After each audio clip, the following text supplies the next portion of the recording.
Hi guys, welcome back. I am Vivek Singhal from tradingwithvivek.com। और आज है संडे, और संडे को मैं चार्ट ऑफ द वीक एक लेकर आता हूं, जिसमें हम ट्रेडिशनल चार्ट पैटर्न्स का हमेशा एक बार चेक करते हैं कि कौन सी अच्छी कंपनी में ट्रेडिशनल चार्ट पैटर्न डेवलप हो रहा है, और जिसको लेकर हम लोग एक डिसिप्लिन वे में ट्रेड कर सकते हैं। तो यहाँ पर आज जो मैंने कंपनी चूज की है वो है निप्पॉन एसेट मैनेजमेंट। इसको निप्पॉन एक्चुअल में नहीं बोलते हैं, निप्पो बोलते हैं। तो निप्पो एसेट मैनेजमेंट इंडिया।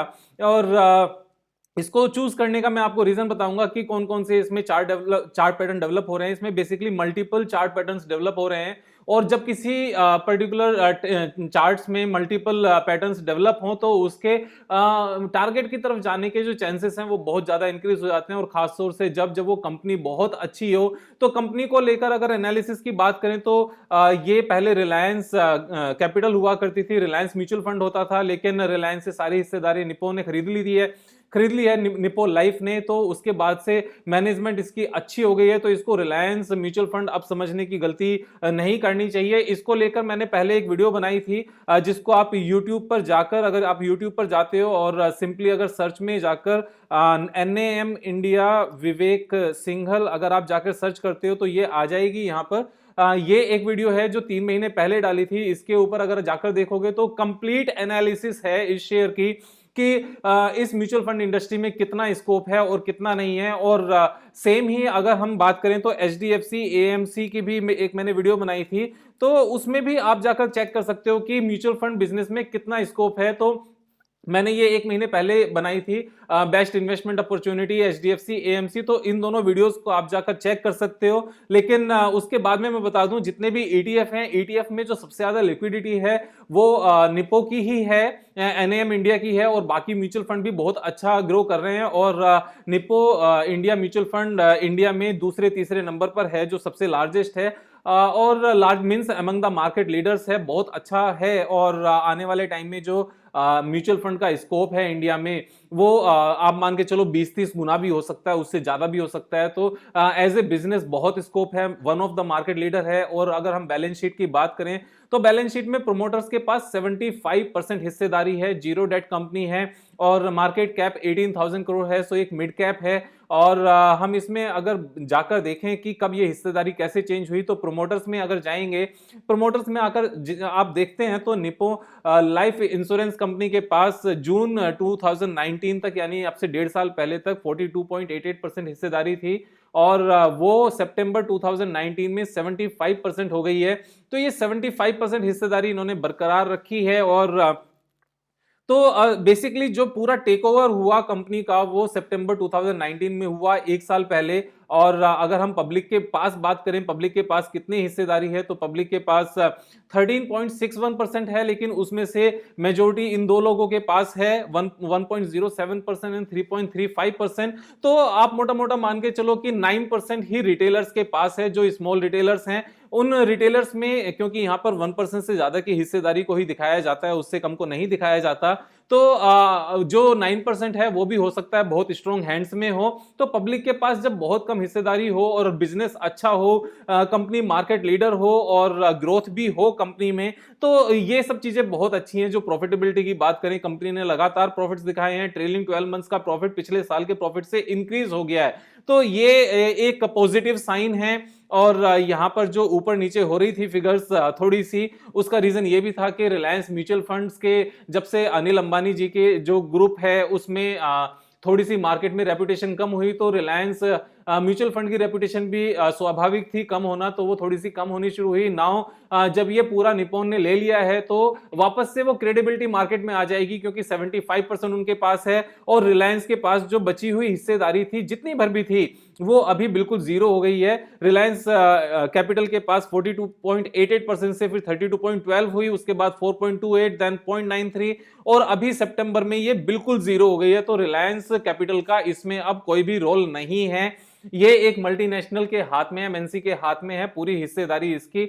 और जहां तक अब टेक्निकल चार्ट पैटर्न की तरफ जाते हैं, जो कि यहां पर एक टेक्निकल चार्ट पैटर्न एक नहीं दो डेवलप हो रहे हैं। तो सबसे पहले मैं आपको दिखा दूं, यहां पर जो टेक्निकल चार्ट पैटर्न डेवलप हो रहा है वो है एक ट्रायंगल पैटर्न। और ट्रायंगल पैटर्न ये काफी अच्छा ट्रायंगल पैटर्न है। तो सेम लेवल पर यहाँ आया, फिर यहाँ से थोड़ा सा नीचे यहाँ पर इसने टच किया, फिर यहाँ आया, फिर वापस से टच किया, फिर अब यहाँ पर फिर से टच किया, और तो ये ऊपर का एक हॉरिजॉन्टल लाइन है, और नीचे से अगर हम बात करें तो इसने हायर लोज बनाए हैं, लगातार हायर लोज बनाए हैं। तो सेम लेवल पर टच करता था, हायर लो, फिर सेम लेवल पर टच किया, हायर लो, फिर उसके बाद सेम लेवल पर टच किया, और यहां पर इसने लो बनाया है। तो ये एक ट्रायंगल है, और ट्रायंगल से जब ये ब्रेकआउट देने की तैयारी है इसकी, और तैयारी की जब हम बात करते हैं, तो जो इसकी मैक्सिमम डेप्थ होती है इस ट्रायंगल की, ब्रेकआउट के बाद इसमें उतना ही आगे स्कोप होता है। और अगर हम जब हमारा ब्रेकआउट का ये नेकलाइन ये वाली है ब्रेकआउट की, तो ये हमारा इसके ऊपर टेक्निकल टारगेट आता है 422 का, और करंट प्राइस है 302। तो करंट प्राइस से 302 से अगर हम 422 के टारगेट की बात करें, तो ये यहां से निकलकर आता है 39.31%, यानी कि ये 119 पॉइंट का गैप है करंट प्राइस से, जो कि 39.31%, यानी कि 40% ही मान के चलो। और इस तरह के जो ट्रायंगल फॉर्मेशन के बाद जब चीजें निकलती हैं तो काफी फास्ट निकलती हैं। मुझे नहीं लगता कि 6 मंथ से ज्यादा इसमें लगने चाहिए। ये मेरी एक्सपीरियंस है कि इस तरह के ट्रायंगल फॉर्मेशन में 6 मंथ से ज्यादा नहीं लगते हैं। उसके बाद में एक और जो इसमें चार्ट पैटर्न डेवलप हो रहा है, जो विद इन चार्ट है, और विद इन चार्ट अगर एक और चार्ट पैटर्न डेवलप हो रहा होता है तो वो और ज्यादा बुलिश हो जाता है। और वो हमारा चार्ट पैटर्न ये है कि ये कप है और ये हैंडल बन रहा है और ये यहां से ब्रेकआउट देगा। तो जब डबल चार्ट पैटर्न डेवलप होते हैं ना, तो उसके ऊपर जाने की जो गुंजाइश है वो और ज्यादा फास्ट हो जाती है। अब बात करते हैं यहां पर कि स्टॉप लॉस क्या होना चाहिए। भाई देखो, मेरे हिसाब से तो इस ग्रेट कंपनी में इस डबल चार्ट फॉर्मेशन के बाद में स्टॉप लॉस की जरूरत नहीं है, क्योंकि मैंने एक वीडियो इस बात पर पहले भी लगाई थी कि हमें जो स्टॉप लॉस लगाना चाहिए वो बेसिकली कंपनी के ऊपर लगाना चाहिए, ना कि स्टॉक प्राइस पर। जब हमने कंपनी है एक सॉलिड कंपनी और ग्रेट बिजनेस की, और उसमें मार्केट लीडर और अभी हिस्सेदारी भी स्ट्रॉन्ग हैंड्स में है, तो अगर हमने कंपनी ही बहुत अच्छी सिलेक्ट कर ली है तो उसके बाद में मेरे हिसाब से हमें यहां पर कोई स्टॉप लॉस लगाने की जरूरत नहीं है। क्योंकि होता क्या है, अगर मार्केट में कोई पैनिक सिचुएशन आती है, उसके चलते अगर ये यहां से ड्रॉप हो जाए और उसके बाद में ड्रॉप होकर वापस से सारा माल भरकर ऊपर ले जाए, तो वो अननेसेसरी अपना नुकसान हो जाता है, उसका कोई फायदा नहीं है। लेकिन अगर फिर भी हम इस कप विद हैंडल के बेस पर अगर स्टॉप लॉस लगाना चाहें, तो जो टेक्निकली बनता है, वो जो ये हैंडल है, हैंडल का जो लोएस्ट लेवल है 282, उसके नीचे बनता है। तो अगर इसके नीचे क्लोज होता है तो हमारा स्टॉप लॉस बनता है। और अगर स्टॉप लॉस लगाना भी है तो स्टॉप लॉस की जो परसेंटेज है करंट लेवल से, वो सिर्फ और सिर्फ 6.63% है, और जो प्रॉफिटेबिलिटी की गुंजाइश है वो अपनी 39% है। तो ये एक बहुत अच्छी है, मतलब ये एक रिस्क रिवॉर्ड रेशो बहुत ही अच्छा है।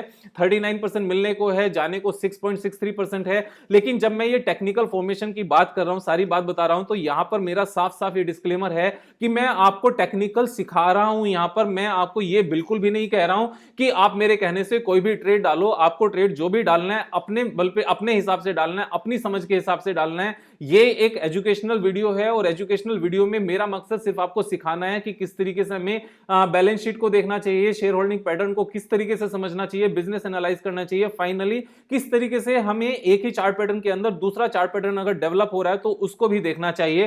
तो आज की मेरी वीडियो में मेरा चार्ट पैटर्न यही था निप्पो एसेट मैनेजमेंट का। कल फिर मिलेंगे एक नई वीडियो के साथ। तब तक के लिए अपने स्किल्स को डेवलप करने के लिए लर्न करते रहो, रीड करते रहो। चैनल पे और बहुत सारी वीडियोस हैं, सिमिलर वीडियोस आप देखते रहो। देखने से क्या होगा, प्रैक्टिस होती है, और ये प्रैक्टिस ही है जो हमें परफेक्शन की तरफ लेकर जाती है, हमारी एक्सीलेंसी को इंक्रीज करती है।